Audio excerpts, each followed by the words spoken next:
22nd of December 2018, I heard a chilling scream. I jumped out, I rushed there. My 6-year-old was screaming, my 6-year-old son was screaming, and he said he had swallowed a piece of Lego. Immediately, my husband and I decided to rush him to the hospital because we were not sure exactly what to do at that point. He kept trying to reach into his neck and bring out the piece of Lego. We rushed him to the hospital. When we got to the hospital, they did some x-rays. The doctor was suggesting surgery in case it was still stuck in his neck. After doing the x-rays, they said they couldn't find anything, and they began to even question whether he actually swallowed anything. But he continued to insist that the Lego was stuck in his throat.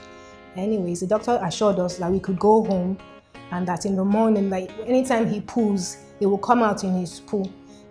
At that time, all that came to my mind was the devil is a liar. He's not going to steal our joy. And secondly, the song came to my mind that when our backs were against the wall, God made a way when there seemed to be no way. Those were the only two thoughts I could think of that evening. We got home about 3 a.m. on the morning of December 27th. He was able to sleep. We all went to bed. When he woke up in the morning, he actually pooed, and we were relieved, thinking the Lego is out of his system. But he continued to behave as if he wasn't feeling well. You know how a normal 6-year-old boy normally behaves. He wasn't behaving that way. We tried to have some breakfast. After like 2 or 3 spoons of breakfast, it began to complain of chest pain. We're a bit worried at that point. I just told him, you know what, just leave your breakfast, drink water. Just don't eat again, just drink water.